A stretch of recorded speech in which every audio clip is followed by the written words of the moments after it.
Welcome to Manhwa Recaps, spoilers ahead, watch out, and take care. Huge shout out and special thanks to the channel members. This story is about an adventurer who dared to defy the gods, as we see him chewing away on a minotaur's corpse.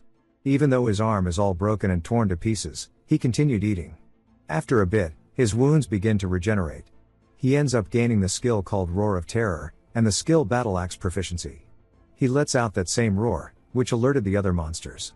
We learn that within the records of a nobleman, a chilling inscription warrants the consumption of a monster's flesh as an act of grave transgression against the natural order.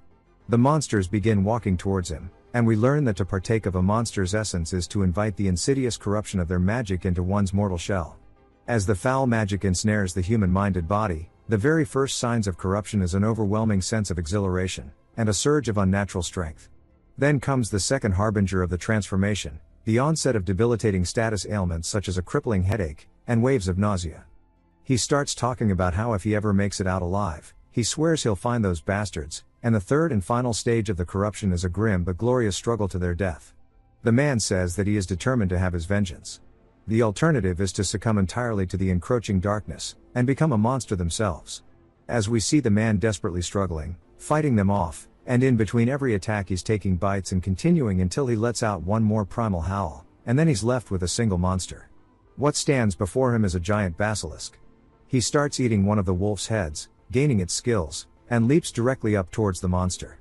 Then lightning begins to channel around the man, and he activates it on the basilisk, zapping it. He eats it as well, gaining its skill, and he continues. This cycle is endless, of him killing, consuming, and pushing forward. He doesn't know how long he's been stuck here. As he is slowly wobbling forward, he's determined to still make it. But when he looks up, thinking that he's almost out, instead what he is greeted by is a net of monsters. And he says this shit isn't enough, because he's gonna survive no matter what. It takes us to a frontier city named Verona. This territory is riddled with countless dungeons, and is home to a place known as the Noxious Labyrinth. The eerie fog that fills this labyrinth slowly drains the adventurer's stats with every passing second. While most adventurers avoid this labyrinth like the plague, he comes and goes like it's his own home, giving him the nickname of Dirty Forager. We see him smiling, saying this is nice, and there's plenty of them to pick today as well, as he is in the 6th floor of the dungeon. These are plants that grow specifically in this dungeon called blightweed. It's what keeps his pockets full. He says he shouldn't go overboard today and just take what he needs, and this should last him at least 3 days. He hears some rats and turns, seeing them right beside him. He says they are called plague rats. He starts making a run towards them, and he explains that many monsters in this labyrinth use poison or poison gas in their attacks. It's partly the reason why adventurers steer clear of this place. But that isn't the case for him, as he leaps straight through the fog, and cleaves the plague rat in two. He then follows it up, instantly killing another, with 2 more leaping at him. He swings diagonally, dealing with the first one like he had a baseball bat, and then the last one jumps onto his arm. As it starts biting into him, somebody casts fireball behind him and explodes the rat in front of him. As it starts to light a blaze, he watches the fire, and we hear some adventurers approaching him saying that was totally off the mark. One of them says that's why he told him to get closer before casting. The man says that these are some friendly faces from the Adventurers Guild. We finally learn that the man's name is Rudd. The men say that it seems like he could have used a hand there, and Rudd thanks them, but says a heads up before the cast would have been nice. The mage says that he heard him shout the spell though. The lardass tells them all that there is really a blightweed cluster here, and they get excited, saying that's what they like to hear. Rudd realizes it now, asking if they were just following him around to find his spot. The mage asks why they would ever do that, as they're just trying to make a living in this labyrinth, and they saw him and decided to help out. The least he could do is say thanks, calling him an asshole. The swordsman looks like he's ready for a fight, the lardass looks like he's ready for a delight, and I can't think of a bar for the mage. Rudd realizes that he can't fight all 3 of them, and holds himself back, apologizing for doubting them, and then he thanks them for their help, even though he really didn't want to. Back inside the city of Verona, he heads to the Golden Hearth, which is also his residence. He gets thrown onto the floor, and some men say that he stinks so bad it's damn near killing their appetite, and they want to explain it to him since he doesn't get it. The most important thing for an adventurer is having powerful skills to slay monsters. But the only thing that he has is that garbage-ass status immunity passive, and they can't believe he calls himself an adventurer. In what world is status immunity garbage? That logic makes no sense. We learn more about his status immunity, and how it is his unique ability. It's useful for exploring locations like the Noxious Labyrinth, but is completely useless in actual combat against monsters, because without any combat skills, no party wanted his service, so he was left to scavenge for items on the upper floors of the labyrinth, earning himself the nickname of the Dirty Forager. In other words, he's a garbage adventurer, with a garbage scale in terms of combat power. The sad reality is he can barely handle a few rats, and he wonders if he's just gonna live and die pathetically like this, as he curls up in his bed, depressed and wishing for more. The next day at the Adventurers Guild, he says that he's got to find another cluster before the harvest runs out from yesterday. But he says that it seems a little busier than usual, and he asks the receptionist if a big job came in. She says that the news is that a new labyrinth has been discovered. He's surprised, and says that these dungeons are a gold mine for adventurers, filled with valuable loot and magic items, and that's what has everybody all hyped up. She also says about the poisonous herb he always brings in. Effective today, the price has been dropped by 70 gold. Rudd can't believe it, and starts asking her what happened. He says that the Noxious Labyrinth isn't actually that popular, and with everyone set to delve into the new one, the demand has plummeted. He says there's no way, asking how the supply would just drop just because of a new labyrinth. Rudd says that he wants to explore the new labyrinth too, and he wants to know where it spawned. She says the new dungeon is also in the Avalio Mountains, and it's out of his league. He asks what she means, and she says that he has to be a D rank or higher to enter the Avalio Mountains. Seeing as he has only an E rank, he doesn't qualify. He grits his teeth, and says that he has to get into the labyrinth, asking if there's anything he can do. She says that rules are rules, sadly, and lets out a sigh. Besides, he'd probably just get himself killed in there anyways. He tries to tell her that's not true, and a man approaches him, saying that if he's that desperate to go, he should consider his offer, asking him if he would like to join his party as a porter. And he smiles at Rudd. It jumps to a carriage riding down the road, and inside we see Rudd, and the man who offered him to be a porter, and the rest of the party. The guy says that he's really glad they ran into him. It's been difficult to find someone to carry the loot they get from the new dungeon. Rudd though says that's just a given, all the adventurers from the guild are going to be swarming the new area, so of course finding a porter was hard. The mage says that she gets it, but still, wonders if he really had to pick the Dirty Forager. The other man in the party says seriously, anyone who'd be mildly useful would have been better. The leader says not to be so harsh on him, he's been an adventurer for a while now, and it should be better than a complete newbie, and he says that it's time for some proper introductions. He introduces himself as Vale, leader of the Crimson Blade. Then there is Sasha, and Rick, and all three of them are D-rank adventurers. Rudd introduces himself as well, saying that he's only an E rank, and it's nice to meet them all. Vale says that before they go in he'd like to see what he's capable of, asking to see his guild card. Rudd says sure, and then pulls it out, and opens it for him, and it displays his stats, his level, and everything, and his skills included. Vale says that it's surprising to see that he could use fire magic. Rudd says it's too weak to use in battle, but it's just enough to provide light in dark places, or for cooking. Vale laughs, saying that that should be more than enough, and welcomes him to the party. As they continue forward, we see Sasha, Rick, and Vale all looking really excitedly, as they have finally arrived, as this door will now take them to the newly discovered labyrinth, the Avalio Labyrinth. Sasha asks if they beat everyone to the punch, and Rick says they need to hurry up and explore. They enter the door, but on the inside what they see is nothing but adventurers all the way throughout, and they say this place is already packed. They see people picking blightweed, and people fighting goblins on the other side, and then there's treasure already being sorted. Sasha can't believe it, saying that this place is absolutely cluttered with adventurers, and it sucks. Vale says that the first floor has probably been thoroughly run through like Bonnie Blue, and Sasha says beat everybody to the punch my ass. Rick reminds her she was the one who said that, but they should dive deeper at the lower portion with less people. She says that sounds like a plan, and Rudd says that the labyrinth was recently found, so they should map out the first floor before heading down. Sasha says they didn't ask for the porter's opinions, and Rick laughs, saying that's why he's still just an E rank even at that old age. Vale tells them to both cut it out, as he didn't mean anything malicious by it, but they are still trying to figure out what to do with the labyrinth. With that said, he agrees they need to head deeper, as staying here won't get a single item, and they head straight towards the stairs. Eventually, they make their way down to the fourth floor, and we see a wolf leaping in at them. Rudd looks a little taken aback, but Rick comes in killing it, telling Rudd not to let these trash mobs scare him.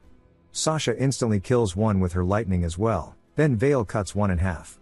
Blood flies everywhere, and Rudd realizes that they are strong, but his limbs just won't move. The final wolf falls onto the ground, and Vale sheaths his blade, letting out a sigh, and Sasha says it's a good thing they came down, as they now actually got loot, and it's nice not having to compete with other parties. Vale says the monsters aren't too strong, and the treasures aren't too bad either. Rick yells at Rudd, telling him to make sure that he loots and stashes the monsters he's slain, asking if he understands. Rudd says the ones that he's killed are too damaged to get anything useful from, and the magic crystals are probably all broken. Rick asks how he knows they're not intact, saying that he shouldn't even think about slacking off, and double check it. He says that he's not going to let the magic crystals get to him, and he's going to have to use it. Rudd really doesn't want to, because judging by how Rick killed his monsters, there's definitely nothing left, but he holds himself back, saying he'll recover them. He walks over to one bleeding out everywhere, and he says that because he tore it to shreds there are guts and blood everywhere. He starts to use his fire magic, and says maybe burning it might make it better. Rick laughs at him using his fire magic, asking if he wants some salt and pepper to go with it, and he says that they've probably explored enough, and he's getting hungry, as even monster meat is looking good to him. Sasha says that's nasty as hell, as adventurers are forbidden from consuming monster flesh. If corrupted energy enters their body, there's no telling what might happen. He says that he was just kidding with her, as they can gorge themselves from the payout after this. They start to hear a blood-curdling roar, and it's loud enough to start shocking all of their eardrums, followed by its very heavy footsteps. We see one of its hoofs, and they say this can't be right, asking what the hell a minotaur is doing here, as it is a B-rank monster in the early floors, which makes no sense. It starts stomping towards them, and Rick and Sasha say this is bad. There's no way they can take it down even if they attack together, asking what to do. Vale says that they'll have to use their items, telling Rudd to throw in the backpack, and he needs to keep an eye on the monster while he takes it out, saying that he has to do this. Rudd says of course, saying that he's got it, and asks him what he has in mind. Vale smiles, saying that he has a really good plan, it's his trump. He raises his sword, and slashes down across Rudd's back. Blood begins flying out, and he yells, telling Sasha and Rick to do it. Rick throws his axe forward, using his skill called Warrior's Inspiration, which draws the monster's aggro to either a person or weapon. It lands right beside Rudd, and Sasha casts haste, which is double the speed of the targets, which is her, Rick, and Vale. Rudd realizes that they were going to ditch him from the very start, and Vale says of course, who else wants to tag along with such a loser like himself? Rudd can't believe that they would leave him to die like this, and they run away, telling him to keep it busy for them. He calls them sons of bitches, saying that he'll get his revenge. He starts screaming at them, frustrated because there's nothing he can do. The Minotaur walks over, raising his axe high, and Rudd looks up at it, meeting its gaze, before it slams down, sending him flying into the air. He eventually lands nearby, and says that luckily it missed, and he maybe has a chance after all, but he tells himself to not kid himself, as this is going to be the end, because it's charging directly at him, and it hits him directly with its shoulder, sending him straight through the wall. The wall behind him begins to crack, and the Minotaur goes all the way through it. The Minotaur then realizes it made a mistake, as they begin falling into a pit that was right on the other side of the wall, falling all the way down to the bottom. Rudd, barely conscious, his blood pouring out everywhere, says that he can't believe he's still alive, and he looks to his side, realizing that the Minotaur had softened his fall, even though his arm and legs are all broken. He says that it's only a matter of time before he dies, even if by some miracle no other monsters show up, he'll bleed to death, and that he's so hungry, wondering if there's anything to eat. He thinks about the Minotaur as a snack, but realizes that he shouldn't even joke about it, as he knows what will happen if he consumes a monster's flesh. He decides to succumb to his fate, saying that it's been such a miserable life, and he recalls someone telling him when he was younger, no matter how hard or unbearable things get, that he must never give up. He then starts ripping into the Minotaur, eating its flesh, and feeding himself. And we already know what will happen because of this. Consuming a monster's flesh will slowly transform a human into a monster, and it's a fate worse than death by poison, or dying through other means. We see his eyes have gone completely mad, as he is digging deeper into it, his arms still all sorts of fucked up, and he says driven by starvation, and an uncontrollable thirst for blood, Rudd would end up doing the unthinkable, but little did he know of the unexpected outcome that would soon follow.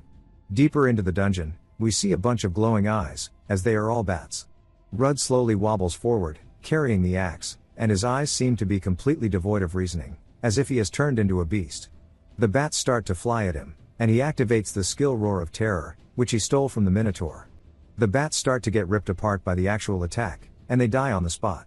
More bats begin flying in, and then Rudd uses the second skill from the Minotaur, Enhanced Strength, which just as the name suggests temporarily enhances his strength. He tightens his grip on the axe, and swings forward, turning all the bats in front of him into actual chunks. He grabs some of their limbs off the floor, and begins gnawing at them, and now he has their ability of echolocation, and he uses it. He begins scanning for the surrounding life forms. What he sees is a serpent, a wolf, and this weird eyeball creature, as well as another minotaur. He hears them getting closer, and he says that he guesses that it is a real party now. The only question is if they really think that he'll let them eat him, because that's what he's gonna do to them. We see a monster's arm get sent flying, and Rudd screaming as well. Also, that is definitely no minotaur. What the hell is that? He even kills the eyeball monster, and he says that the battle axe feels like an extension of his body now, and he can simply sense the monsters through magical signatures without seeing them, as he's effortlessly ripping apart everything in front of him. As he starts putting one of the eyeballs in his mouth, he chomps down at it, and he says that with every single monster he eats, he feels himself getting stronger and stronger. As his wounds regenerate, he says that his body is surging with more power than he's ever had before. Even more monsters begin charging at him, and he looks as if he's enjoying every moment of this. As he finally exits the door of the labyrinth, and sunlight begins to beam down on him, instantly, he feels so relaxed, and he drops the axe onto the floor, saying that he actually made it out, and he starts letting out one hell of a scream, saying that he actually survived. Back at the Adventurers Guild, we see a bunch of the members talking about something, and Sasha, Rick, and Vale are standing before an old man trying to explain their case. He says after hearing their report, he called back all adventurers who delved into the new labyrinth, and only their party member Rudd hasn't returned. This is the guild master of the Adventurers Guild in Verona, named Reknuas. Vale says the truth is, they ran into a minotaur on the 4th level, and it took Rudd's life before they could even react, and if only he had noticed it sooner, and he says that one more time, trying to sell it, and even Sasha begins fake crying. Reknuas, though ain't buying it, says that he sees, and that he'll restrict access to that dungeon for the time being. The receptionist looks a little down, and then instantly surprised as the door is opened, and Rudd enters. Everybody starts whispering, saying that he actually lived. Vale, Sasha, and Rick realize this shit is bad, and even Reknuas is caught off guard. Vale runs over, saying thank goodness he's safe, but whispers into his ear that if he says a word of this, he's dead. Rick and Sasha as well walk over, saying that they really wanted to look for him, but the labyrinth was closed off. Rick starts squeezing his shoulder, trying to scare him, and Vale yells, saying that he's so glad he made it back alive, and they should just celebrate his return over dinner, as he puts his hand on his shoulder.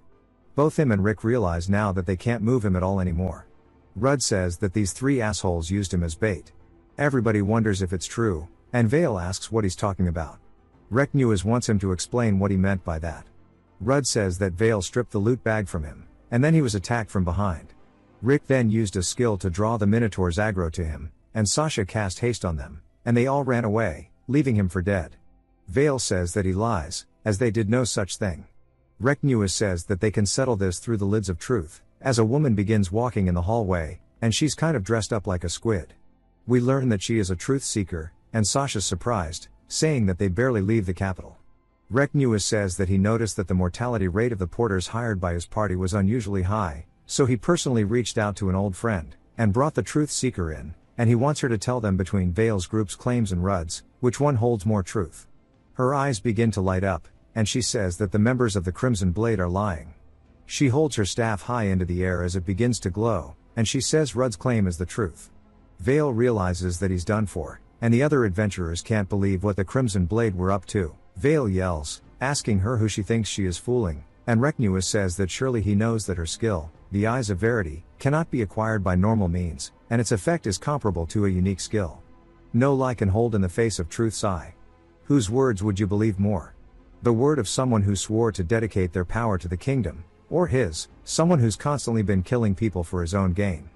Vale looks worried, and Reknuas continues yelling, saying that abandoning one's comrades is a cardinal sin for an adventurer. Moreover, he deliberately attacked his party member, and used him as bait, so they will thoroughly investigate the rest of his crimes, and of course, he won't be able to avoid having his adventurer's license revoked, and being sold into slavery. Sasha screams no, and Rick drops to his knees, saying there's no way this is true. Vale shakes, asking if they're really trying to put him into slavery, and he looks at the truth seeker, saying that only that which hadn't showed up. He leaps at her with his sword, screaming to die. Rudd realizes what he must do, as he's getting closer to the truth seeker. Rudd dashes in, and blocks his attack for her. He says that him raising his blade against the truth seeker, and then hits him straight in the face before finishing his sentence, sending Vale flying all the way towards one of the walls, before the shockwave bursts all the way on the outside of it. We see the wall dented in, and Sasha and Rick have chills running down their spine, and Rudd says that's just a huge mistake to begin with. They then head to the parlor of the Adventurers Guild, and Reknuas apologizes for keeping Rudd here, saying that he must be exhausted. Rudd says it's fine, wondering what's going to happen to them. He says the three of them were taken by the guild's agents, and they will be put through a rigorous interrogation. He says if it's confirmed that they habitually use porters as bait, then other crimes will come to light.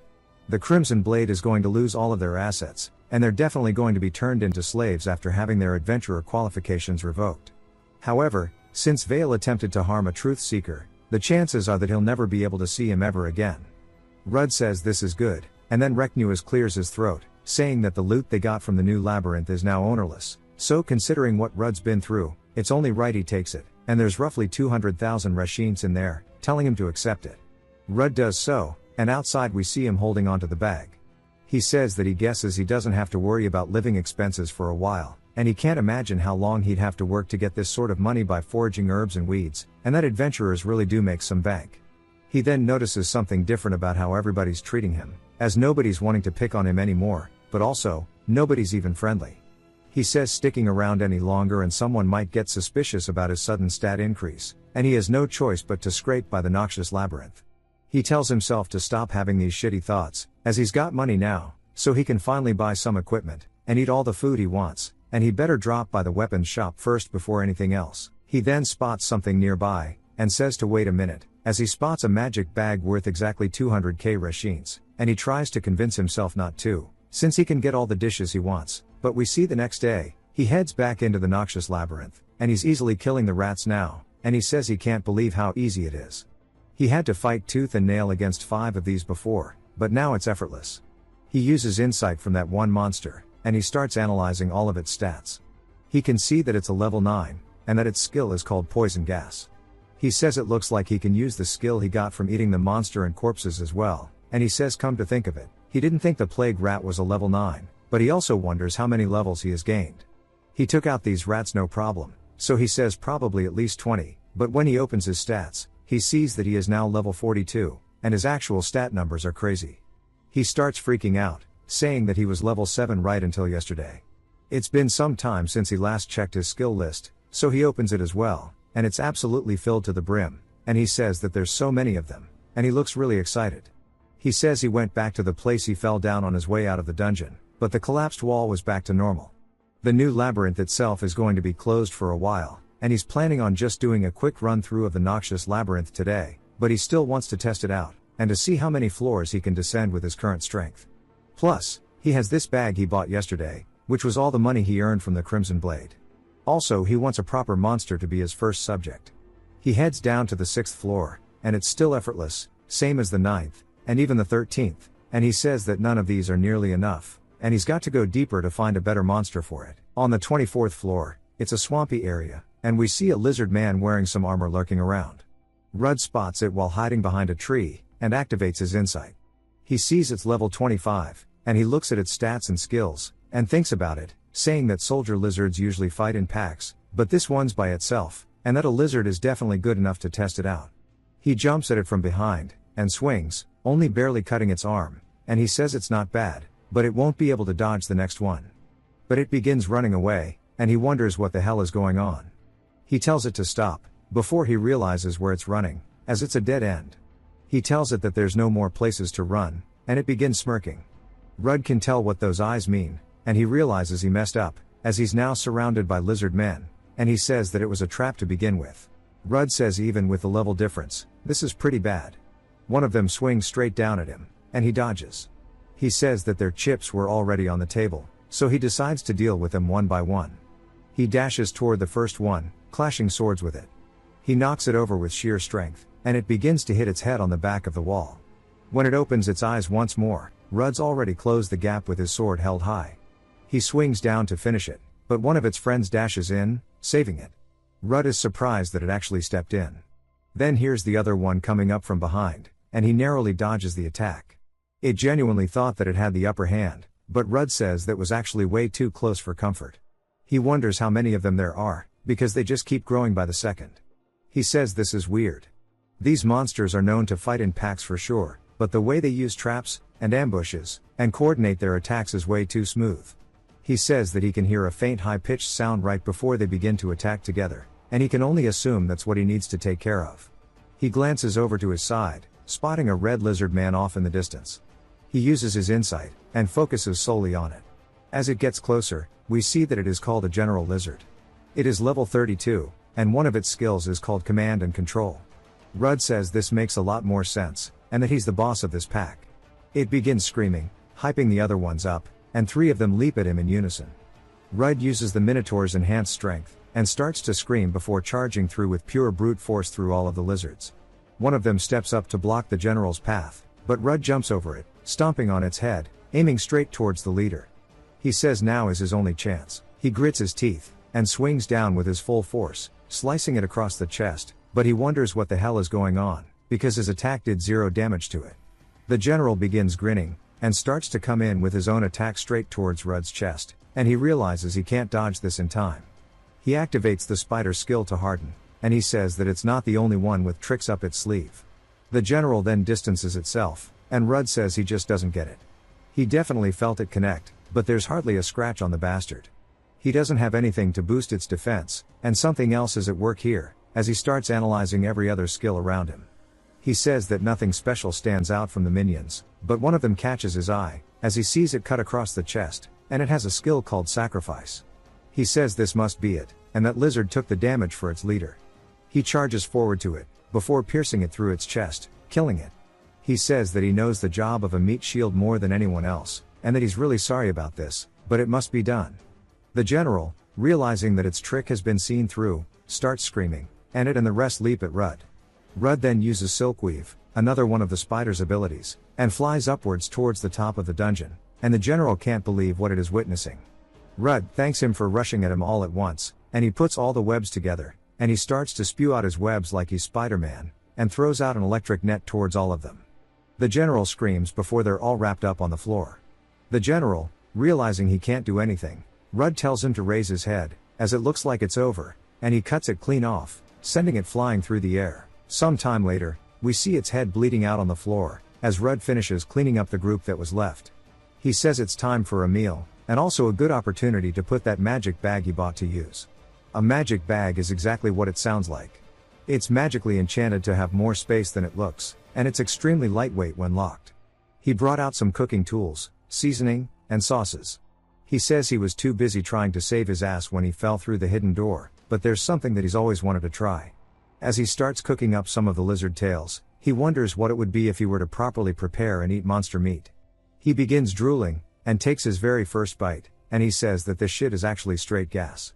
Then he can't believe monster meat is this good, and it makes him want to take bite after bite. He also gains each individual skill that Lizard Man had, and this will continue for everyone. He says that it's just so weird, asking how he's gaining their skills. He wonders if it has something to do with their corrupted magical energy.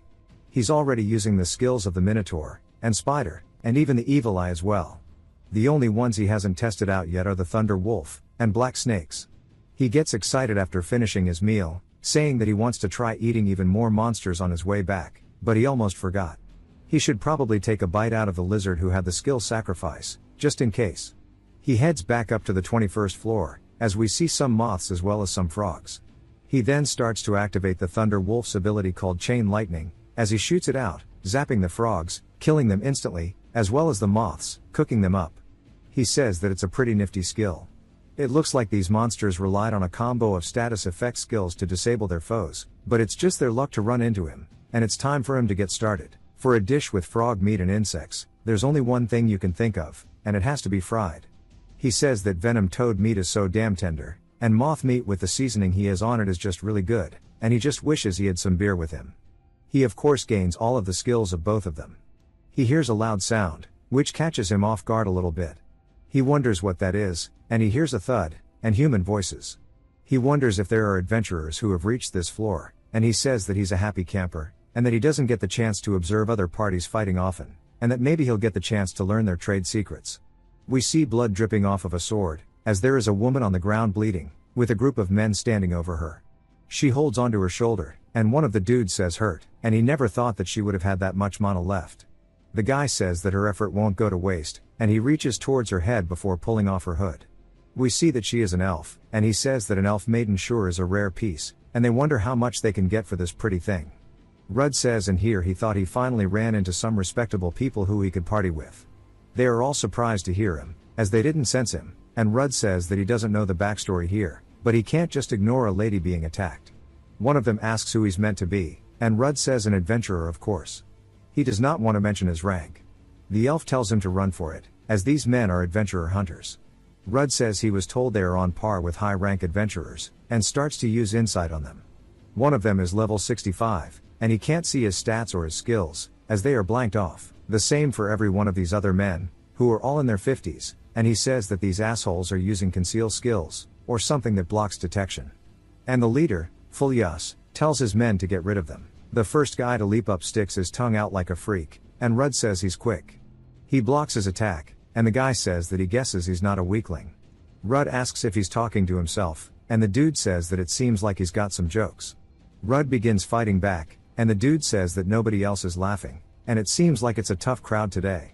Rudd begins to take in a deep breath, and activates venom spray, spitting it out straight onto the dude's face. It begins burning as he drops his sword, and he begins screaming while rolling on the floor. Turns out this dude's name is Jairus, but let's do him the disrespect, I'm not even calling him by his name. His teammates wonder if he really just spit out venom, saying that that is something a monster would do. Rudd says that he's sorry for fighting dirty, and it's not so very adventurer-like of him, but this is the only way a weakling like himself can survive. Bro should really put his tongue up. Fulias wonders if that was his unique skill, saying they shouldn't let their guard down, and this time they can jump him all at once. The first two lead the charge, one swings, and Rudd narrowly dodges underneath, and then has no chance to counterattack, because the guy's teammate is right there with him. Rudd distances himself, before he sees a boot right in his face, as Fulias has already closed the gap. Rudd activates Harden, and takes the blow straight to the face, but it still has so much power, sending him flying backwards into a puddle. Fulias says that he's tough as nails, he had planned to snap his neck, but that sure is impressive. One of them begins to approach him, saying that he's gonna end this now, and as soon as he steps in the water, Rudd starts making a run for it. The dude asks where he thinks he's going, and Fulias tells him to stop, as they're in the tainted bog. The deeper he goes, the harder it'll be to get back, and that he won't be able to withstand the bog's poison for long either, and he'll come crawling out soon enough. They watch Rudd from a distance, asking how long he plans to marinate in that nasty-ass water, saying that they should settle this like adventurers. Rudd says that falling into this was luck in disguise. The fumes around the bog quickly drain an adventurer's health, and they start to wonder just how long he's gonna stand out in the middle of the swamp, since it's already been 10 minutes, and their heads are pounding. They also feel sick to their stomachs. Rudd says that it's about time to begin. He would have preferred to wait until they got weaker, but if he drags it out anymore, it's just gonna make things worse for the injured elf, since he's trying to bag her. He asks them how it feels being poisoned, and affected with status ailments, saying surely it's excruciating. He starts walking back, and they ask if he's finally given up, saying he could have saved them the trouble of waiting.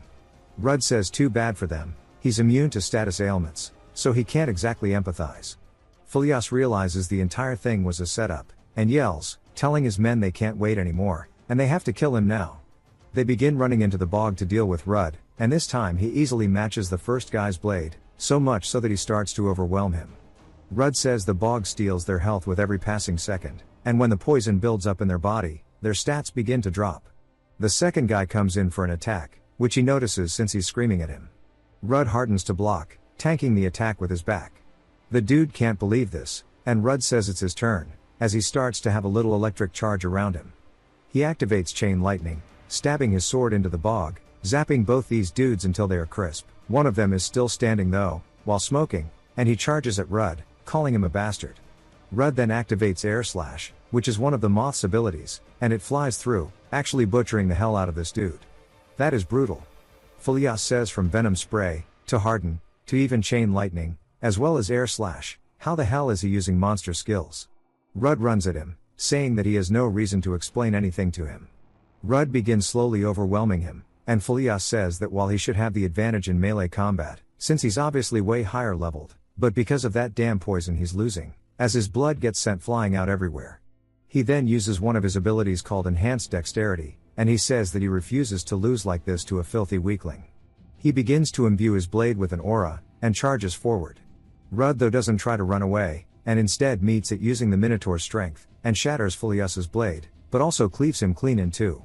As he falls onto the ground, Rudd says that he definitely would have beaten him if not for the poison. Rudd and the elf start walking, and she thanks him for saving her. She says she doesn't know what she would have done if he didn't show up. He says he couldn't just stand by and watch. He says she's trying to act tough, but the poison must have done considerable damage over time. He tells her he managed some first aid for the time being, but that's not enough. It's quite unusual to see an elf in a place like this, plus she was being chased by adventurer hunters, and he wonders what her story is. They then hear the sound of a moth buzzing, and they see it directly ahead of them, and this time it's a giant one. Rudd says that looks like what could be the moth's boss, so he inspects it, and he sees that it's a level 37 greater moth pose. Its stats are pretty juiced, and it has an ability called moth vision, and paralysis dust, and poison dust. Rudd says it looks like it's nothing but a big bug, and he's got this in the bag. It then uses air slash towards him. I don't know why he's caught off guard, because he literally just read it, but it flies straight past him, shattering the ground, and even barely scraping by the elf. Rudd asks if she's okay, and she says that she thinks so. Rudd says that it's starting off with scare tactics, and he'll show it what real intimidation is, saying that surely it doesn't think it's untouchable just because it's in the air. He then starts to activate air slash himself, shooting it out as it flies straight up, hitting the greater moth, cutting its wings. Blood begins flying out, but it doesn't fall down yet. Realizing it's in a bad situation, it starts to spread out its paralysis dust, and Rudd says that won't work on him. He then realizes that it'll work on the elf though, but we see her casting a spell as it shoots out a giant green beam, blowing off 2 sets of its wings, causing it to fly down. Rudd says that wind magic makes sense, as she's an elf after all. He then walks over, stabbing it in the head, and she says that both poison and paralysis affect him nothing, and that the skills he uses are just like the monsters. He wonders how to talk his way out of this, and we see her starting to flinch up in pain as she falls to the floor. Rudd asks if it's because of the paralysis powder. She says that isn't it. Once they get out of here, she'll tell him everything. They start making their way back up, and finally they get outside of the dungeon, and they both prop up against a tree. She says it feels so much better now that they're out of the labyrinth. Before she tells him her tale, she wants to introduce herself. She says that her name is Alicia, and she is a former adventurer. He asks if she means like Alicia of the Misty Green. She laughs, saying that she didn't think she'd be recognized. He says that of course he would recognize her. She's from the elite S-rank party of the Kingdom of Rudeos, the Ether Path, saying that everybody's heard of its members, and from what he's heard, the Ether Path was defeated. She says that's correct. They were all defeated by a monster 5 years ago. That day they challenged the monster lurking on the lowest floor of the S-rank dungeon, the Abyssal Labyrinth. Her party leader was slain in an instant. Another member was gravely injured, and forced to retire. A third member was trapped within the labyrinth itself. She also did not walk out unscathed. She shows that she has a mark on her chest. He starts to freak out, asking what she's doing, but then realizes it, and she says that this curse is something she was inflicted with back then. It's the mark of a level down curse. He says he's never heard of such a thing, and she says neither had she, but all she managed to do was slow it down. The adventurer hunters they ran into earlier knew of her curse, and they must have thought they could use it, or use her in her current state for profit. If her level reaches 0 like this, she'll die anyways, but even so, she didn't want to become their plaything. That's one thing she couldn't live for. Rudd then realizes something, saying that he thinks he might be able to help her. He pulls out his stat card, and looks at his skill sacrifice. It asks him to choose a target, and take any attacks or status ailments they receive, and he tells her there's something he wants to try, asking if he could test it out on her. She says sure, and he puts his hands on her shoulders. Before he activates sacrifice, the curse begins to travel up his arm, and she can tell that her curse is being transferred. She says that's enough, at this rate he'll be cursed instead. He smiles, telling her it's alright, and to trust him. As the level down curse is now being afflicted to Rudd instead, she can't help but watch as the demon begins to stretch its hand directly towards Rudd, but a bright light intervenes, as of course he has status immunity. The curse begins to get eaten up by the immunity, and Rudd says this did it, and it seems like nothing went wrong either.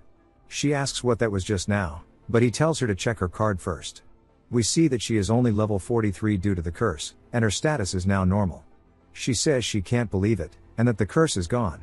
He tells her that his unique skill is status immunity, and he thought that he could nullify the curse by taking it, and he's sure glad it worked out. She asks what the hell is wrong with him, and why he would do something so recklessly for someone he just met. She begins crying, but saying still, she's so grateful that he did. He looks at her smile, and says that's good enough for him, and he starts comforting her, telling her not to mention it. Our boy is a Chad. They head back to an inn, and we see Alicia slam her mug onto a table, and she says that sure does hit the spot. She says the food's cheap, and the drinks are good, and that Rudd sure does have good taste in taverns. He gives her the thumbs up, but says that they used to kick him out when he came by himself. He asks if it's okay for her to drink so much, as she was in pretty bad shape earlier. She says that she got healed as soon as she got back, and more importantly a momentous occasion like this requires a drink or two, and they cheers. Rudd asks what her plan is now. She says that before she answers, she wants to know more about him, asking how he became an adventurer in the first place. He explains how a long time ago, his home village was attacked by monsters, and because of them he lost his family and friends, but then an S-rank adventurer appeared out of nowhere, and dealt with the Hydra-like monster, protecting Rudd, and he did it with complete ease. He saved his life, and the image of that adventurer was burned into his mind, and he was the one who told him those words that he recalled before, and Rudd decided that someday he'd also become an S-rank adventurer. Well, at least that was his goal. She says that's a pretty noble pursuit. He asks if she's really not gonna laugh at him, and she says that she used to dream of becoming one too, and then she planned to become even stronger than she was before the curse. Her party member is still trapped in the deepest recesses of the abyssal labyrinth, and come what may, she intends to delve in, and challenge that monster again. Which got her wondering, until they both gain their strength to achieve their goals, how about they form a party? He says that he doesn't know, and before he can answer, a man grabs on her wrist, asking a few questions, saying that he's drinking with such a fine lady. These are the dudes from earlier on when they kicked him out. He recognizes them as well, and they start trying to hit on her, saying that she should forget this loser, and go sit down with them. Rudd grabs the dude by his shoulder, saying to leave her alone. He grabs Rudd by his shirt, asking if he really wants to scrap. He starts glaring at them, and they glare back, and Alicia tells them all to stop it, saying that they're at a tavern, and if they're gonna fight here, there's a simpler way to deal with this. As we see them all taking a seat, she says that they should be fighting with their tankards instead. I'm actually so glad this didn't turn into a stereotypical bar fight. She starts chugging it, and people cheer her on.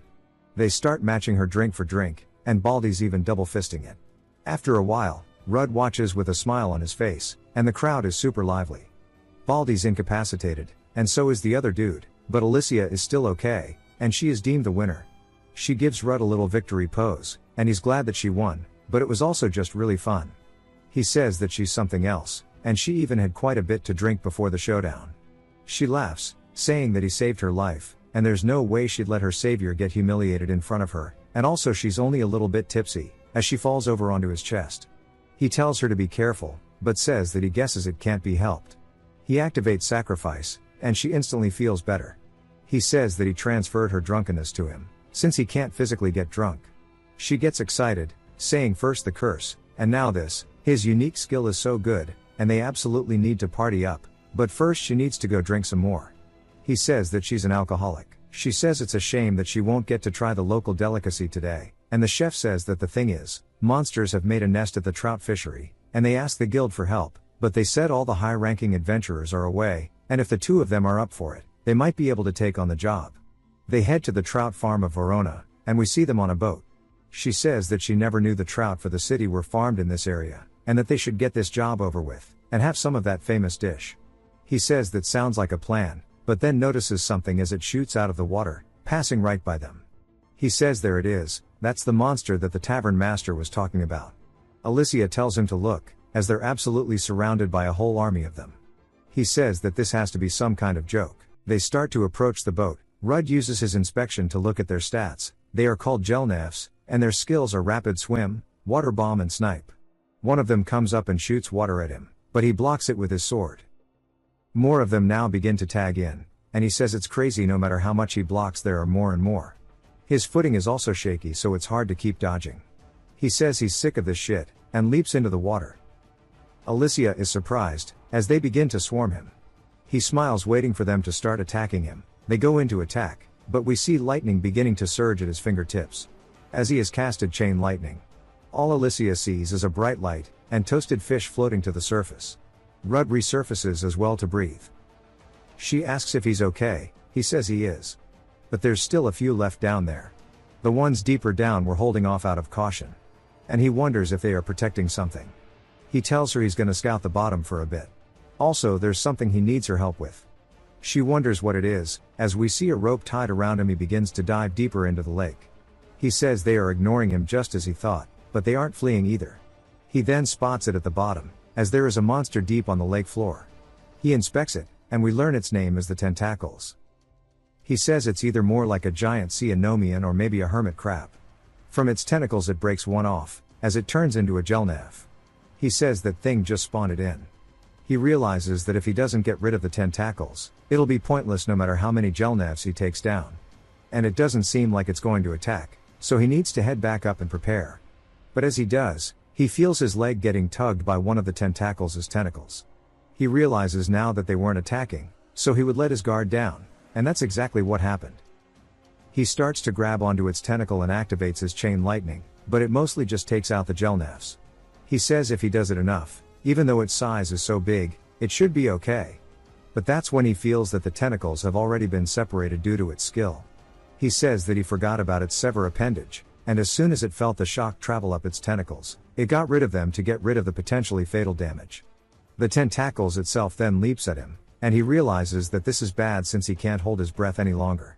He tugs on the rope, saying that he's counting on Alicia as she notices it. She realizes that's the signal, and starts to use her magic to propel the sail forward, and it pulls the rope with it. As he starts to fly away from the monster, it can't do anything but watch as he's moving too fast for it to catch up. Back on the shore, he's coughing, and she asks if he's okay.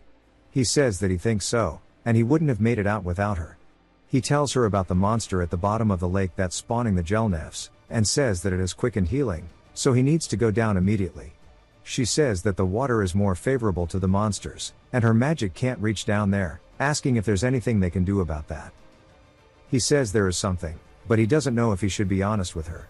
She told him pretty much everything about her curse while holding back, and even joined his party, so it's only right that he should share it as well.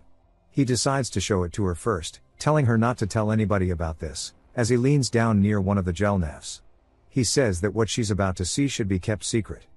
But it jumps back to the tentacles at the bottom of the lake, and it notices something as Rudd swimming straight down at it, using the gelnav's ability rapid swim. A light blue aura coats his body, allowing him to move faster through the water.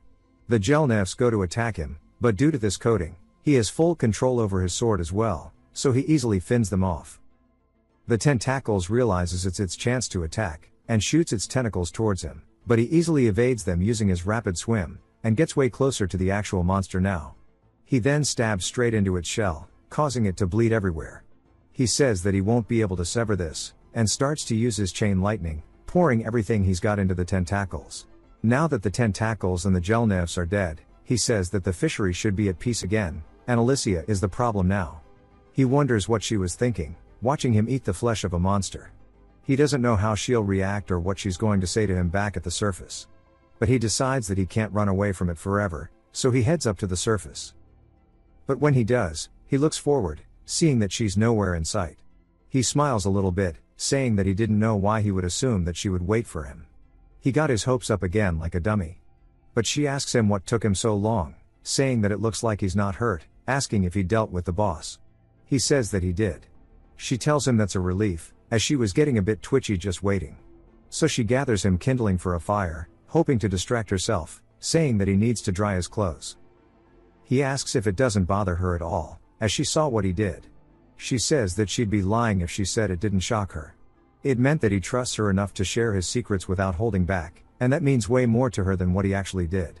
He says he sees and thanks her, and then says that he hopes she doesn't mind this, as he wanted to gain the boss's skill too, so he brought back a few of its chunks. He says that he also got a fish saying that it's a Varona trout, and he caught it on the way up. It might be a bit jarring to see someone eating a monster right next to her, but before he can even ask her if she wants it, she starts drooling, saying that she does. He laughs, saying that they should eat first, and he'll tell her about how he came to eat the monsters. He sets up the campfire, starts cooking up the meat, and she says that this shit's gas. She says that she's glad that he told her the story of how he became a monster eater. He says truthfully he's glad for it, because he's now one step closer to what he dreamed, and even though he was an E-rank adventurer for as long as he can remember, he can finally start moving up. She says that he's right, and it was through that power he saved her from the hunters, and the curse. She then says that now that it's all cooked like this, the monster shit does look pretty. He says that it's actually really good, and he didn't need to eat the gelnefs again, but he wanted to cook one properly to see how it would be, asking if she wants to try some. He says just because he's unaffected doesn't mean that she would be as well, and she refuses, but she wants to ask him one more time if he would like to form a proper party with her. He hesitates for a moment, saying that she must know people far stronger than him. She says that it's been 5 years since she was cursed, even if they survive the labyrinth considering the human lifespan, many of them are probably retired. Besides, most adventurers who fight on the front lines are not in their right minds, and she can't just rely on their strength alone. She'd rather have a companion she can rely on, and that she can trust herself to. And if that someone could be him, then she thinks that she can feel at ease no matter what may come their way. He smiles, saying that he'll accept her invite then.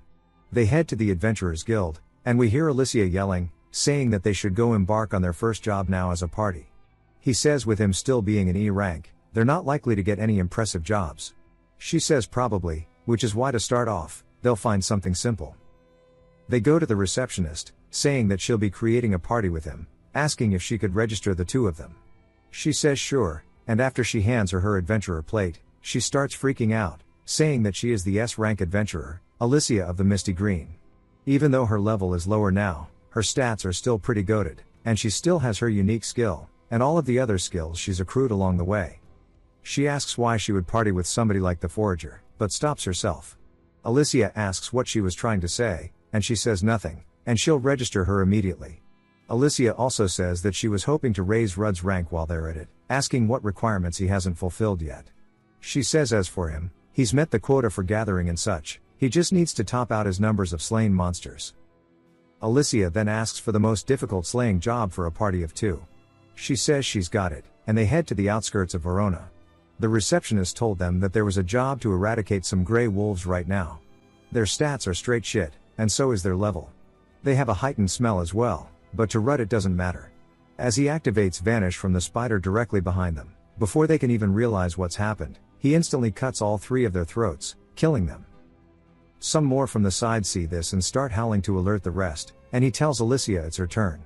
She says okay, and starts to summon her spirit magic, and we see one of her spirits named Sylphiad. She asks Sylphiad to borrow her power. Rudd says that it sure is cool to actually see a summon in person. The wolves leap at her and she starts chanting for her magic, before turning the 2 of them into an actual mist. Some serious overkill for a couple of dogs. The entire ground begins shaking and even Rudd says that is some serious power, asking how you're even meant to dodge something like that. She says that she can't do it like the way she used to before the curse, but it's still pretty good. He just wonders how strong her prime was. Then he hears something behind him. There's a whole pack leaping directly at him. He says that he can't believe there were this many hiding still, and that he won't be able to dodge this as it comes in close. But Alicia yells out for Sylphiad, and in an instant Rudd is taken away. The wolves are just left there confused, looking around, wondering where he went. They then hear him yelling and look up, to see him hovering in the air, asking if there's anything she can't do. He thanks her and she says that he can thank Sylphiad for this, but it's too early to let their guards down. And besides this pack, there are 10 more wolves lurking in the bushes. There's probably even more out there. He says that he guesses it's his turn now, and she wonders what he's going to do all the way up here. He starts to use echolocation that he got from the bats, and he's able to sense every single wolf in the area around them. He says that there's around 30 from what he can find, including the ones they took out earlier. They should hit the monthly quota in a single go. He tells Alicia to attack the areas as he points them out. The wolves look up only to see a bright green light, and some of them try running while the rest just sit there and eat the attack, getting turned into a red mist. As she continues attacking wherever he points out, constantly killing the wolves, he says that the accuracy of echolocation drops off significantly unless he is in a confined space. And even with her powerful magic, she won't be able to nail each spot with pinpoint accuracy. However, if she can surround them from the edges and drive them inward, they can hurtle all of the wolves into a single place. After a bit she's a little tired, saying that it's time to tag out, as the wolves are exactly where he wants them. She says the rest is in his hands. He starts to approach them from behind and releases a paralysis cloud, causing all of the wolves to fall onto the floor, unable to control their bodies. And he takes them out one by one. They eventually gather all the bodies, and the total comes out to around 52. She says she can't believe they encountered this many wolves in one day. He says that just means the monster population has increased that much. He then asks what that spirit magic she used earlier was. She says simply put, it's borrowing the magic power of Sylphiad that already exists in nature. Although you can't really see them normally, spirits exist everywhere. To borrow their power, you have to offer a portion of your own mana, but for their relatively small initial cost you gain access to some pretty powerful magic. Above all, it's always immensely helpful, just like what he saw before. He says that the magic that allowed them to levitate is something he's never heard of before. Sylphiad starts grabbing onto his hair, pulling it, and he tells her to cut it out because the shit hurts. Alicia then tells him that Sylphiad enjoys mischief now and then, and the bigger the reaction is the happier she gets. But since it's getting night time, as much as she'd like to go back to town, they can't exactly do that. He begins hovering once more and she says they'll just fly about halfway for now. He says that he's all for this and he's always dreamed about this since he was a kid. Then asks her what other types of spirit magic she can use. She says that she's good with water, ice, light, and earth. But darkness and fire don't suit her. Spirits with conflicting affinities to the caster require a huge amount of mana to work with, where they might not lend you their power at all. But in his case he's already earned Sylphiad's approval. He asks if she's certain if Sylphiad likes him because she just keeps bullying him. He then notices something, as there's smoke off in the distance. When they get closer, they realize that's the direction of the village. And they see some kind of demon walking through the fire. In the village, people are screaming, and the demon we saw earlier is approaching two people. They start freaking out, saying that there's only meant to be wolves in this area, so why the hell is there a Baphomet here? It raises its hand, creating a magic circle above it. The adventurer realizes this is bad, as something starts to exit the portal. We see it's actually some kind of lance, and it shoots straight towards the adventurers, leaving a fiery trail behind it. But as it gets close, a water spell flies in, protecting them. They look over, wondering who it was, only for it to be Rudd, who used water bomb. We see a spirit with him as well. Baphomet begins growling. Alicia asks the two of them if they're okay. They say yes, and she tells them they'll handle the monster, but they need to tell them what happened here. Rudd starts running straight in and uses his insight. We see it's only level 27, and its stats aren't actually that crazy. It's got some cool skills though, called Wisdom of Cinders, and Wisdom of Earth. He says that its level is lower than a general lizard's, but its stats are definitely higher, which means that it's a different class of monster altogether. Another magic circle forms, and it instantly turns into 3 more. He says that the 2 skills it has grant wisdom of a specific element. As they're shooting out the attack, Rudd says that he can't really fight it with magic, because his fire magic is far too weak to use in combat, but if he can eat this guy, he might be able to use magic in fights from here on out. He swings down, and the Baphomet blocks it with its arm.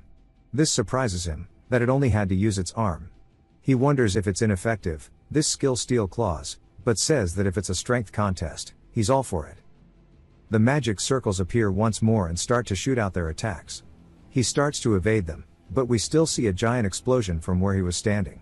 Alicia looks over worried, but Rudd comes out of the fire. She asks if he's okay, and he says that he is. It kept 2 flame lances in reserve just to use them solely for defense. Now this one is a pretty intelligent beast. She says that the creature is definitely observing their moves, and that she'll take this moment to get him caught up. She asked the people earlier to evacuate the villagers, but not everyone has been able to leave yet, so they need to avoid causing collateral damage while the evacuation continues, meaning they can't use a devastating spell to defeat it. He knows that's already the case, and she used her mana to fly and transport them here, so she's gotta be running low, which means he needs to come up with something to defeat it. She says that she'll support him with the magic she has left, and that he should trust her as she has his back. He says that he'll put his faith in her all the way then, and begins charging straight in at the Baphomet. It raises its hands once more, sending out fire lances, and Rudd says that he needs to focus on what is ahead of him. As he's running forward, straight into the fire lances, Alicia casts 2 water bolts to meet them, extinguishing the fire lances, letting him have a clear attack path. He says that for her to cancel out its magic, she has to be using a counter-element with equal force. The Baphomet starts to get pissed, and this time instead of fire lances from the magic circle, we see rocks beginning to form. It points both of its hands towards Rudd, and she tells him that this is his chance.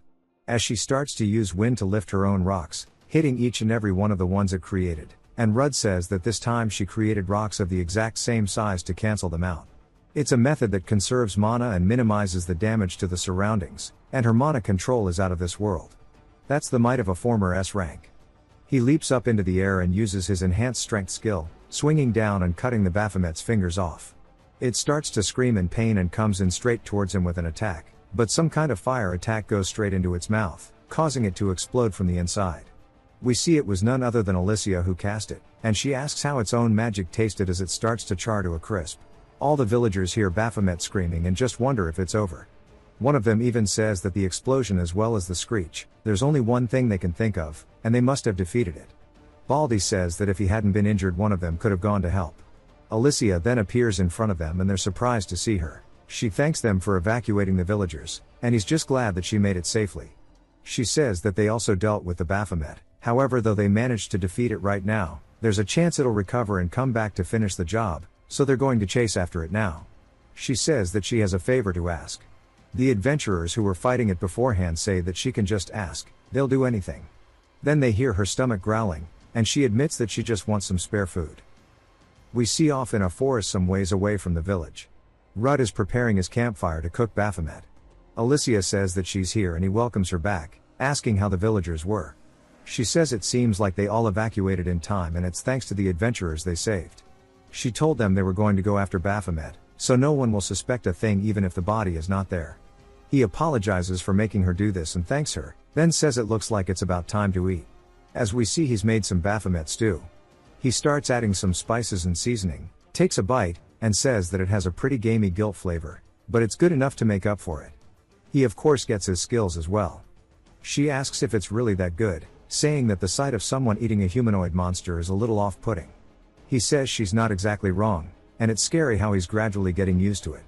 There's then some rustling from the bushes which startles her, and we see 3 fat little pigs called the stun pigs. Their stats are pretty bad, but they have a skill named Charge.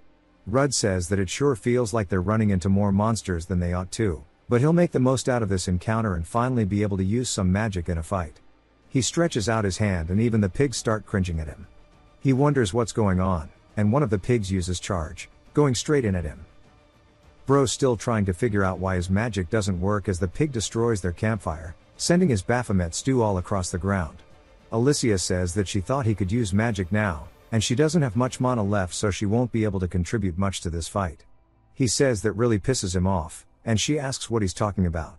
He says that he spent so much time draining the blood and skimming the foam, and he was going to savor the dish as much as he could. Now he's going to make them pay for this, and he's going to eat every single last one of them. She tells him to calm down, saying that the skill they use, Charge, increases their running power so the impact upon collision is immense, and just to be safe they need to fight at a distance where they can't use it. Simply put, there's only one thing left to do, and that is to run away for a bit.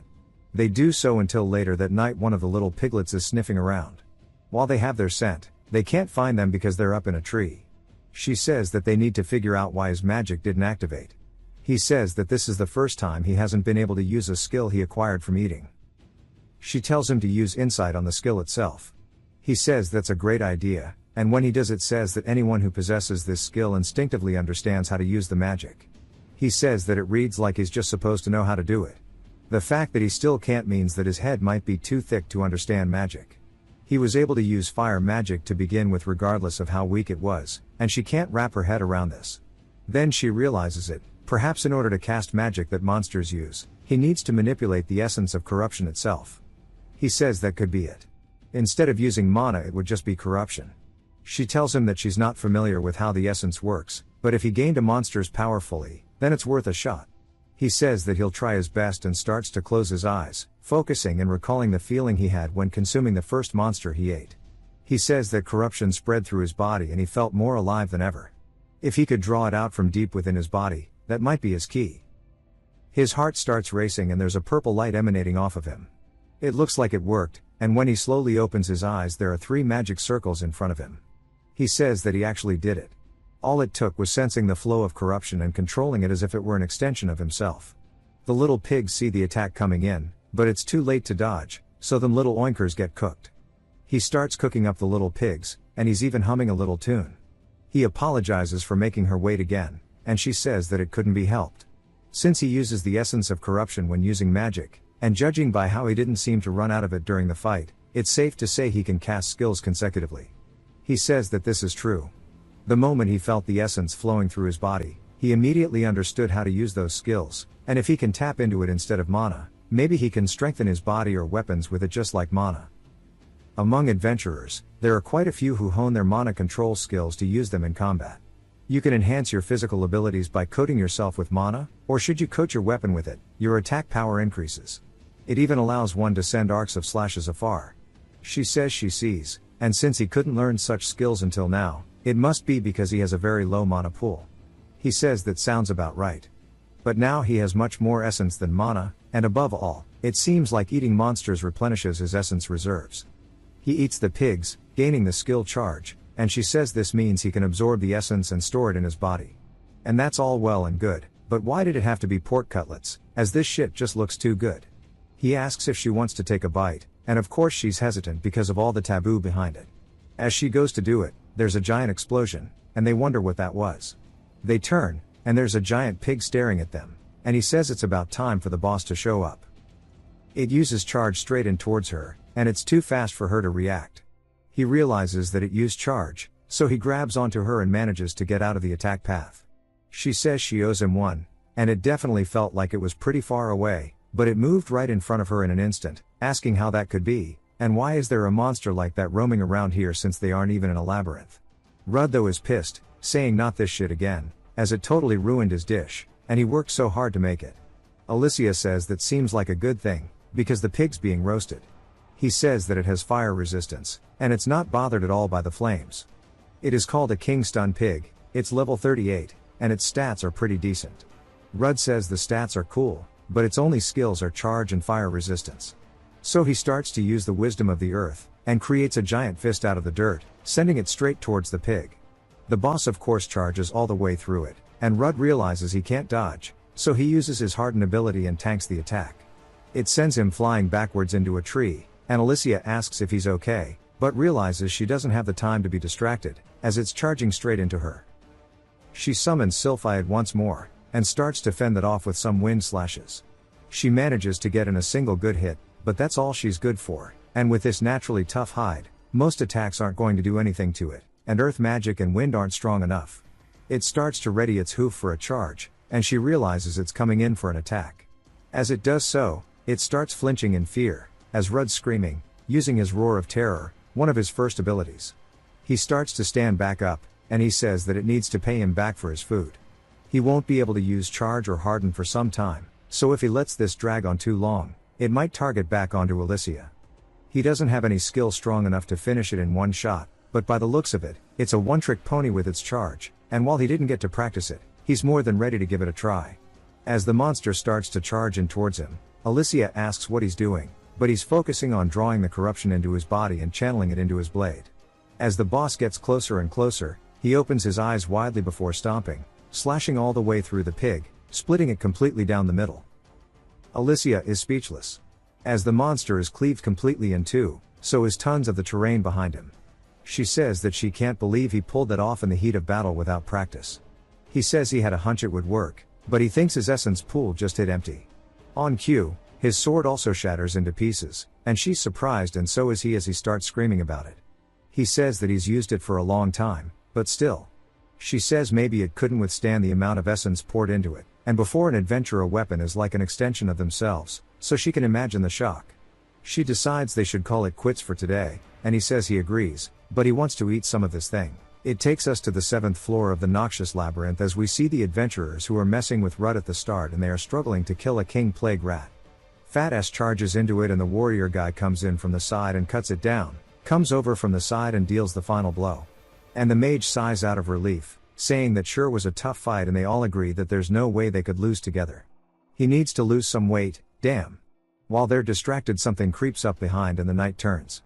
The mage asks what's up and he walks over saying that he thought he heard something. Fat Ass says that he didn't know there were stairs here and they wonder if maybe it's a secret entrance. When they get down to the bottom they're all stunned by what they see as a hidden chest. The knight says that he doesn't think there are any traps here and they wonder what it will be. They pull it out and it's a sword. The knight says that he can feel mana coming off the blade and it should fetch for a good price on the market. Fat Ass says hopefully it's not a cursed weapon. We finally learn his name but I'm not learning it. The mage says to think about it. They haven't run into Rud for some time now and they've been struggling with no easy way to make some money.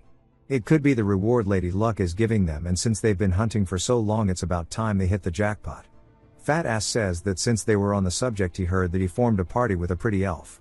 The knight says that he's out of leagues and clueless about it, and the mage agrees, saying the next time they run into him they'll show him a thing or two about where he belongs. Fat Ass though stares at the chest, still worried about the fact that it could be a cursed weapon, and it's a valid worry because that's exactly what it is. Back to Verona. Rud says that he needs a new main weapon, so he's gonna drop by a weapon vendor. He heads into the Iron Hammer, which is run by an old man named Doim. He's staring at the sword, saying that to think that a sword he made would break like this, and she wouldn't shatter in this manner just from brute force alone, asking him what exactly he did to his baby. Alicia asks if he's going to tell him, and Rud says he's gonna tell him the truth. He's known Doim for a long time and he's not the type to blabber about his secrets. Doim starts taking in all the information and says that explains his sudden jump in strength since the last time they spoke.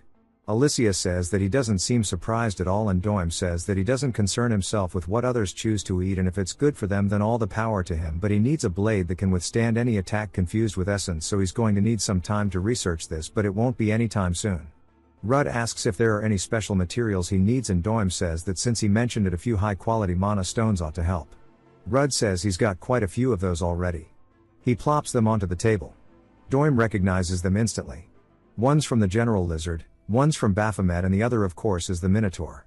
Doim says that he truly has come a long way, and Rud says hearing that from him is something else. Doim tells him that he'll contact him if he needs anything else, and in the meantime to take this blade. But before he lets go of it he tells him that he shouldn't even dare entertain the idea of putting his essence into it, because if he breaks this sword he's going to give him one hell of an invoice for doing so.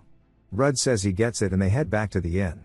Alicia says that she supposes he won't get to use any essence-based attacks in the time being. He says that he definitely doesn't want to risk it, as Doim gets very passionate when it comes to weapons and armor. She says that he just seemed like someone with charisma to spare, and she's glad that Rud has other friends besides her. He apologizes for being a loner, and that's when the dudes from before make their way in, asking if they can join their table. This guy looks like he's tweaking on some fent. Rud asks what these three want again, and Alicia says that they have a problem with her party member and they should settle this like adventurers. The knight is actually tweaking on some fent because he falls straight over into another patron's table. The mage asks if he snuck a few shots in and pre-gamed it without them knowing, and then tells him to wait a second as he thought he sold that blade earlier. He just keeps saying kill over and over and over. He hears the sword saying to kill over and over and over, and he ties his grip on it and starts to go crazy, telling it to shut up, and he starts swinging at the mage and cuts him straight down in front of Fat Ass. He then turns directly towards Alicia and leaps at her. But Rud steps in and blocks the attack, saying that something tells him they won't be able to settle things over a few drinks this time around. Two of the other patrons ask how he's going to ruin their meal with this shit, and they charge at him. One of them grabs him from behind, and while he's still holding onto the sword, he swings, cutting the adventurers, causing them to fall to the floor. Alicia says she is sorry in advance to the tavern master, but this needs to be done, and she will help pay back for the wall, as she blasts her attack forward, hitting the knight in the side. The tavern master asks what's wrong with them as they're all watching, but she's more surprised to see him stand back up, and Rud says maybe she took it too easy on him. She says she didn't, most adventurers wouldn't be able to get up after that. Even though he's wobbling, he then goes into a full-blown sprint straight at them. Rud says that something is seriously wrong with him. Alicia then tells the other patrons that if they have healing magic to tend to the wounded quickly before it's too late. Rud fends off the attack, and he's looking at the knight's stats. We learn that his name is Lond, and he is a level 22, but his status is berserking. Rud says that he doesn't know what that means, but his stats are infinitely higher than what he remembers. Alicia then tells Rud to dodge to his left, and he turns, seeing that she's preparing an attack. She says this time she'll give it to him good, as she launches out 3 attacks at the same time. Lond manages to block the first, at least he tries to, but it starts to seem as if it just vanishes. Alicia asks if the blade just absorbed her magic, and it starts to release a red aura. She then recognizes it, telling Rud to be careful because that weapon is cursed. He says that since it absorbed her magic and powered up, this is going to be a lot more difficult. Lond leaps straight at him. Now as his arm begins to have tentacles wrapping around it, Rud blocks the attack, but it's extremely heavy, and it starts pushing him downwards. Realizing that he can't win in a contest of strength, he allows it to scrape off the side of his blade, but he has no chance to even breathe, because Lond is putting him on the defensive permanently. Rud though waits and buys his time until he sees an opening, and cuts his leg. but Rudd is surprised as the tentacles are closing the wound on his leg. Alicia says that if she attempts to help Rudd in a half-assed way, she's just going to end up feeding the sword more, and to help Rudd out, she needs to strike a single hit at the precise moment that his guard is dropped. Fatty yells, begging that they don't kill him, and that he knows that they did awful things to Rudd. To someone like him though, who was stuck in a rut only finding comfort in seeing this worse off than himself, his friends were the only ones who treated him as an equal, and it's shameless of him, but he begs that he please spare his life, and starts crying. Rudd says that he'll see what he can do, and that he's going to try using sacrifice on him, telling Alicia to leave it to him. She says okay, and Rudd says that it took about 10 seconds to use it last time, but the problem is now that he doesn't have 10 seconds to spare, and he needs to figure out the logistics of dealing with him while the curse is being lifted. A sudden attack comes in, hitting him on the side, and Alicia screams out for him, but Rudd manages to block it, and says that it feels like he's being charged by a horse, but he says this is good, and he wraps his legs around Lan's arm and the blade, and says that if he can keep the blade controlled, this will work. He then starts to activate a spell. As he's pulling Lan forward, he uses the wisdom of the earth, and he says that it won't be able to absorb any magic if he has the sword away from it. He starts grabbing onto Lan with all of his rock hands, and he says that if the cause of his berserking is a curse, then maybe he can return him to normal, just as he had done with Alicia. He starts to activate sacrifice, and puts his hand on his chest. The skill starts to fly out and starts to envelop Rudd, as Lan is begging him for help. Fatty starts crying and tears continue, and Lan's just begging. Rudd's definitely feeling it this time, as these ominous beings start to surround him. Eventually it's too much, and he gets sent flying backwards. Alicia runs over, and he says that he's okay, but he didn't actually get to use sacrifice all the way. His earth hand starts to crack, and he says what pushed away the skill wasn't Land, but the sword's will. Maybe if he attacks the sword itself. He activates the Baphomet's attack and flies out towards Land, as he breaks free of the earth hold. Rudd says that the binding snapped. This is bad, but it's not the worst case, because only the right arm is free, and he'll attack it from an angle his right arm can't reach. Of course, Lan's body contorts in an unnatural way, and this catches Rudd off guard, and he asks what the deal with that freakish movement was. Land actually manages to block it, but not just that, he's absorbed the attack. And we see the eyeball open as if it was asleep the entire time, and Lan starts to let out a blood-curdling scream, and the aura is way more powerful than it was previously. Alicia says that this form is only one thing, and it has to be an incarnation. Rudd gets it and says that this is bad, as he uses insight on the floating monsterification, and it is called Grum the Two-Headed Abomination. Its levels is question marked, its race is cursed. Rudd says that this is no longer Lan's body. As Grum thrusts at his head, Rudd nearly dodges. In an instant, Grum contorts the body and returns with a kick, sending Rudd flying. Rudd says it's so fast, there's not a single wasted movement anymore, and it's like he's turning into a seasoned warrior. Grum gets behind him, and when Rudd turns, he realizes that he won't be able to dodge this attack. Alicia flies in, rotating her body by using mana, and kicks it in the side. Grum though uses his tail to stand upright, but since she no longer needs to hold back, Alicia channels her staff and shoots out an attack at point-blank range, sending Grum flying into a nearby wall. She asks if it's okay for her to join now. Rudd says of course, and that he didn't know she was this well versed in close combat. She says that a mage who can't do that is dead weight to the party, but more importantly, they can't go easy on him anymore, and he better steel himself, as once a curse has progressed to this stage, the only way to stop it is to cut out the vessel's heart. Rudd said he was really hoping he didn't have to hear that, but he'll do it.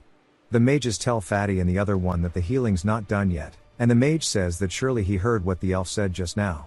As Rudd and Alicia are fighting, Rudd says that even with the two of them, they can't land a decisive blow. And he wonders if it has a wider field of vision thanks to his two heads. He says if that's the case, she needs to create some distance from it right now. She does so, and he puts his hand on the ground, as this time the spells are coming from the floor. She says she understands. And while the dust may be born from the magic, it's not magic itself, which means the curse can't absorb it. Rudd then charges forward, but Grum cuts him down. We see it was none other than a rock silhouette, as he's now behind Grum, slicing across its back. Grum turns to counter, but Alicia takes this chance to use another summon spell, and we see her summon this time is called Nomia. She shoots out an earth lance that barely misses the heart, and she says that she can't believe she missed, and it was by nothing but a hair's thread. Grum then launches an attack straight towards her head, and Fatty charges in, grabbing onto the arm. Rudd is just confused, and Fatty says that if someone has to kill him to end this madness, then it's best for his friends to do it. As the mage charges in with the sword, he pierces Lan's heart. If you've watched till the end, comment, bonk, to let me know. Subscribe for more videos like this, leave a like or a comment to help the channel out. Thanks for watching.